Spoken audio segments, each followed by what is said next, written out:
Hello, good morning, everybody. Today, in this session, I am going to discuss a poem by Christopher Marlowe, The Passionate Shepherd to His Love.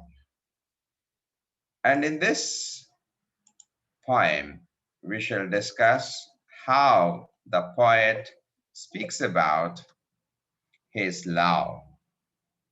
Before going to read the poem, The Passionate Shepherd to His Love, let's discuss something about Christopher Marlowe. Christopher Marlowe, who is regarded as the morning star of Renaissance, is also known for his contribution to English drama.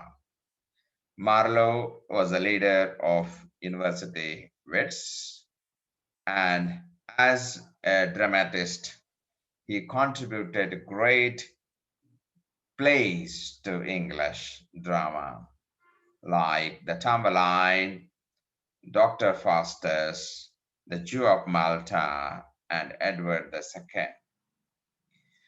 Dr. Faustus is also regarded as a pioneer of character tragedies, which Shakespeare developed later in his famous tragedies. In making of Shakespeare, Marlowe played a major role. As a poet, Marlowe is also important. He was a master of blank verse. Blank verse is called the Marlowe's mighty line, and he contributed greatly to the poem Hero and Leander, one of the narrative poems. And the present poem, The Passionate Shepherd, is one of the representative pastoral poems of 16th century. We all know that 16th century poetry is known for its romantic element, and many of the poets wrote love poems. Particularly sonnet was very popular during this time. Writing lyric was very popular during this time, and particularly writing love poems was a passion and fashion, both during 16th century. Whenever we are talking about 16th century Elizabethan poetry, we say that Elizabethan age was a nest of singing birds. It is said that more than 200 poets were recorded during this period. It's partly because of the conditions, that affected, influenced English poets during 16th century during the rule of Queen Elizabeth I. And let's discuss, because love is a common theme, whether you fall in love or you may not have fallen in love. But people used to write love poems. Sometimes they used to write poems on imaginary lover or beloved. And here in this poem, we come to know that the shepherd is, in fact, urging his beloved to come and love him. And and it was, in fact, a tradition at that time that the pastoral atmosphere or the village atmosphere is beautiful, and he offers so many things to his beloved. And let's see what the speaker speaks about. I read out this poem and try to explain few lines to understand the nuances of Elizabethan poetry. Let me read the poem, which is written in quatrains, uh, and by reading, we can understand some meaning of this poem too. The Passionate Shepherd to His Love by Christopher Marlowe. Come, live with me and be my love, and we will all the pleasures prove, that valleys, groves, hills, and fields, woods or steepy mountain hills. And we will sit upon the rocks, seeing the shepherds feed their flocks, by shallow rivers to whose falls melodious birds sing madrigals. And I will make thee beds of roses and 1,000 fragrant posies, a cap of flowers and a kirtle embroidered all with leaves of myrtle, a gown made of the finest wool, which from our pretty lambs we pull, fair lined slippers for the cold, with buckles of the purest gold, a belt of straw and ivy buds, with coral clasps and amber studs. And if these pleasures may thee move, come, live with me, and be my love. The shepherd swain shall dance and sing for thy delight each May morning. If these delights thy mind may move, then live with me and be my love. So we come to know that is a poem of a seduction. In it, Shakespeare tries to, in fact, the speaker tries to convince his listener to come to the country and be his lover.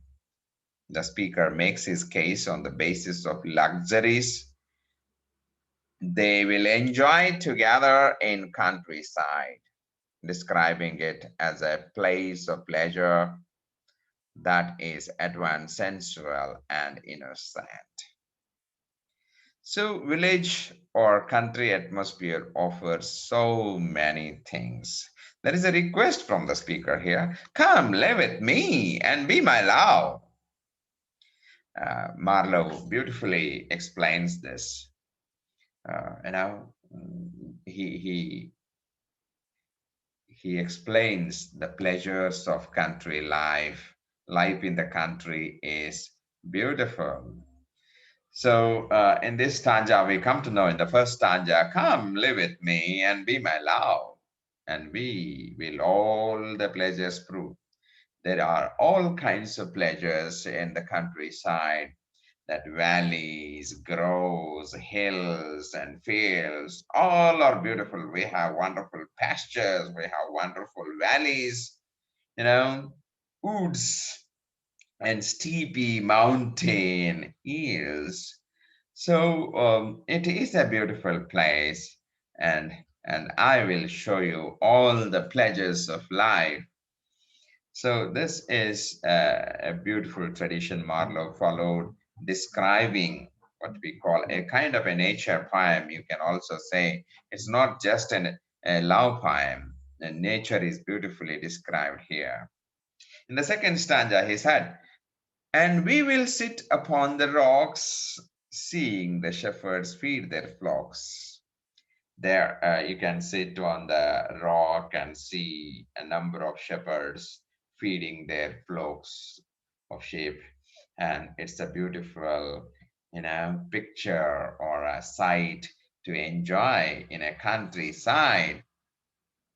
Then he says there is a shallow rivers, because sometimes deep rivers you can't enter. You have a shallow rivers to whose falls melodious birds sing madrigals. You have the beautiful description of river, description of waterfalls, description of birds singing. So this is a beautiful music you can hear from this particular, you know, place. And what he will do, he says, it is not just the nature I am offering. I will also offer some beautiful things, and I will make thee beds of roses. There are abundant roses. If you remember Burns' poem, my love is like red, red rose, because rose is a symbol of love. And he says, I will make thee beds of roses. Life will become bed of roses when you are in love, and 1,000 fragrant posies. He goes on offering fragrant posies, a cap of flowers, and a kirtle embroidered. So embroidery is also a traditional. artwork you find in villages and festival places, all with leaves of myrtle. And then he says, I will offer you a gown made of the finest wool. The original wool is available whenever we are talking about, you know, Indian wool. We talk about Kashmiri wool, Kashmiri shawl.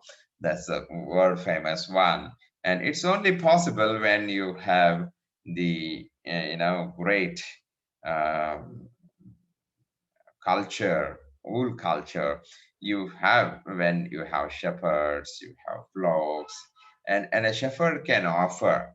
The best thing a shepherd can offer is the finest wool, which from our pretty lambs we pull. Where do we pull this wool? From our pretty lambs. See the use of beautiful words. Pretty lambs, fair lined slippers for the cold, because England is also known for the cold, to withstand the cold weather. You require fair lined slippers with buckles of the purest gold, purest. So the buckles will be made of gold and the finest wool. These are the things that the shepherd offers to his you know, love. And a belt of straw and ivy buds, a belt of straw. So what you find in the woods and in the forest is beautiful belt of straw and ivy buds with coral clasps and amber studs. Everything is in fact enriched by the materials available in the forest, available in the hills, you know. And if these pleasures may move, if these pleasures are moving you, come live with me and be my love. Come live with me and be my love. The shepherds' swain shall dance and swing. You have a wonderful entertainment in this countryside. For the delight each May morning, May is the beautiful, month. Um, if these delights thy mind may move, then live with me and be my love, be my love. So this is how the poem beautifully, explains the pleasures of countryside. There is wonderful promises made. He goes on to list a series of promises from the speaker to the object of his affections about all the fun activities they will do together if the offer is accepted. So the poem is an example of Elizabethan pastoral poetry, while the delights of the countryside and the rural life of manual labor are celebrated. The poet is assumed to be noble, or at least above the manual labor. The fantasy of bucolic paradise is entirely idealized here. Marlowe Shepherd may not be the real person, but merely a poetic device to celebrate the old poetic ideals in verse. Finally, the poem celebrates the pleasures of countryside and uh, wonderful description of hills and valleys throughout the poem. So, this is a beautiful poem, really a passionate poem. Now, the speaker is a passionate shepherd here, and he addresses his words to his beloved. So, Marlowe proves to be one of the best poets. The poem is written in quatrains. There are six quatrains here: A, B, A, B, C, D, C, D, like this. So, the whole poem beautifully explains the lover's appeal to his beloved. So, with this, we end today's session. Thank you very much for listening.